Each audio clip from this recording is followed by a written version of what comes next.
एक गांव में मनीष नाम का एक लालची व्यापारी रहता है। वो कर्जे पर कर्जा ब्याज लगाता था और मनचाहे ढंग से लोगों से पैसे वसूल करता था। एक दिन उसने एक ज्योतिष को बुलाकर अपनी जन्म पत्रिका दिखाई। ज्योतिष ने जन्म पत्रिका देखकर, बेटा तुम्हारा पाप 10 जन्मों के लिए काफी बढ़ गया है। अगर कुछ और दिन रुक गए तो तुम्हारा पुण्य भी पूरी तरीके से गल जाएगा, तब तुम्हें कोई नहीं बचा पाएगा। इतना ही नहीं, तुम्हारा इस जन्म में राक्षस योग है। लोग तुमसे बहुत नफरत करते हैं, इसलिए अगर तुम्हें कभी कोई राक्षस दिखे तो कहीं मेरे पीछे आ बोला तो मत जाना, ऐसा कहता है।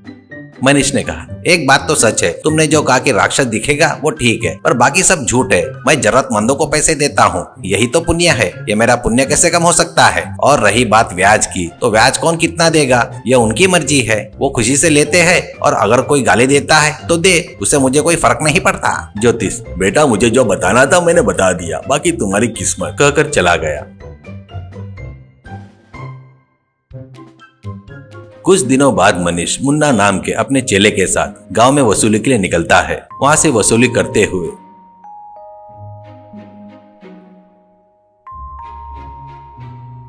सबरी नाम की एक महिला के घर के पास रुका। उस घर की छत पर सब्जियां बहुत अच्छी तरह से उगी हुई थी। कुछ लोग आकर सब्जियां खरीद कर भी जा रहे थे। यह देखकर मनीष ने मुन्ना से कहा, अरे मुन्ना, हम क्या सोचते थे इन्हें खाने के लिए कुछ भी नहीं होता होगा, ये तो आराम से जी रहे हैं। देखो घर की छत पर इतनी बढ़िया सब्जी उगा कर रखी है, इस घर को हड़पने का प्लान बनाना होगा, ऐसा कहता है मुन्ना। अरे भैया ये तो अन्याय है, बेचारी का खेत तो पहले ही हड़प लिया, घर के पास की जमीन भी हड़प ली, बचा कुचा पुराना घर, उसके पास खाने के लिए कुछ भी नहीं है, इसलिए छत पर कुछ जुगाड़ करके सब्जियां उगा रही है। यह गलत है भैया, वो पति पत्नी मेहनत करके उनकी बेटी की शादी करनी है, ऐसा कहता है मनीष। क्या रे, मेरे पास काम करके मेरे दुश्मनों का साथ दे रहा है? अरे ये फालतू की बकवास छोड़, ये सबरी का कर्जा कितना है, उस पर ब्याज कैसे लगाना है, धोखा देकर घर कैसे हड़पना है, उस चीज का प्लान बना, तब तरफदारी करना इनकी। कुछ दिन बाद मनीष अकेले जंगल के रास्ते से जा रहा था। तभी उसे एक राक्षस ने रोका। राक्षस, रुक, मैं एक गांव जा रहा हूँ, थोड़ा मेरा साथ दे। मनीष, किसको खाने जा रहा है? आजकल गांव में कोई मिल नहीं रहा है क्या? कहते ही राक्षस, क्या बताऊं मैं तुझे, मैं दिखता हूँ। हमारे राक्षसों की अपनी तकलीफें दिक्कतें होती है। हमें खाना तभी मिलता है जब कोई किसी को गाली दे और उस गाली को पाप पुण्य की मात्रा हो। भगवान ने हमें ऐसा ही लिंक कर दिया, तब हमें यह भूख की पीड़ा सहनी पड़ती है। मनीष और राक्षस दोनों बातें करते हुए गांव में गए।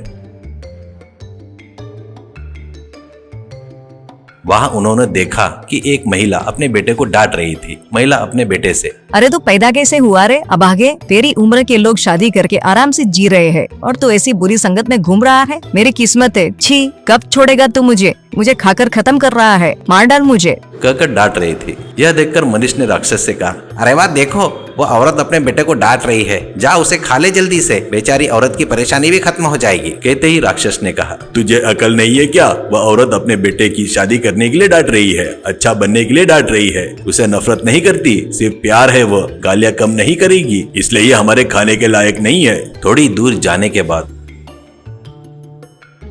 उन्होंने देखा कि एक पत्नी अपने पति से बोल रही थी, पत्नी, आप कैसे इंसान हो मुझे समझ में नहीं आता। दिन रात खाने की परवाह किए बिना मेहनत करना, कोई बीमारी लगा लेना और मुझे मार डालना। मैं मर रही हूँ, मैं तुम्हारे लिए और बच्चों के लिए नहीं बचूंगी, थोड़ा आराम क्यों नहीं करते? यह देखकर मनीष, अरे वाह, पति पत्नी को देखा, दोनों अच्छी तरह से झगड़ा कर रहे हैं, दोनों में से किसी एक को खा ले। कहते ही राक्षस, क्या रे, तुझे जन्म पत्री के अनुसार सिर्फ मैं ही दिखूंगा, इसलिए तू हल्का ले रहा है, मुझे बेकार के आइडिया दे रहा है। वहाँ पत्नी पति से बात कर रही है। पत्नी पति का स्वास्थ्य बचाने के लिए दुखी है। वह कह रही है, पैसे से ज्यादा तुम हमारे लिए जरूरी हो, ऐसा गुस्से में कह रही है वह। कहते ही मनीष, अच्छा क्या इनकी लड़ाई में इतना मतलब है क्या? मुझे तो पता ही नहीं चला, अगर मैं होता तो दोनों को खा जाता, कहकर आगे बढ़ जाते हैं।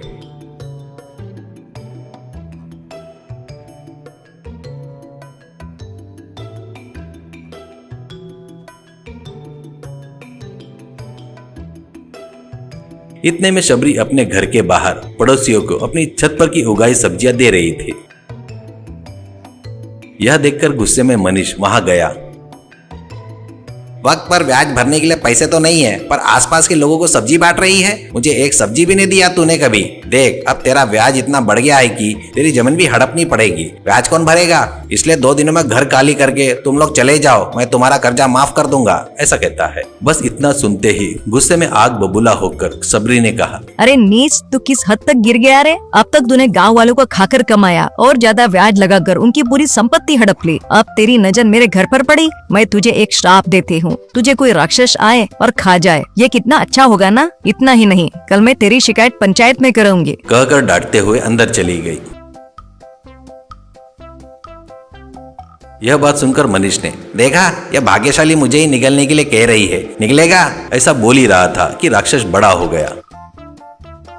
राक्षस, तेरा पाप पक गया रे। अन्याय करके सबको रुला रहा है तो उनका श्राप जरूर लगेगा। वैसा ही उनका श्राप भी तुझे लग गया। मुझे खाना मिल गया। और राक्षस ने मनीष को निगल लिया। इसके बाद राक्षस रास्ते पर चलते हुए जा रहा था। अब पेट के अंदर गया हुआ मनीष चिल्ला रहा था, ओए राक्षस, मुझे छोड़ दे। जिंदगी में कभी ज्यादा ब्याज नहीं लगाऊंगा रे। मैं अच्छा इंसान बन जाऊंगा, एक मौका तो दे दो। इसके साथ ही राक्षस ने उसे बाहर थूक दिया। अब कभी भी किसी की गाली मत खाना। यह कहकर जोरदार चेतावनी देकर उसे भगा दिया।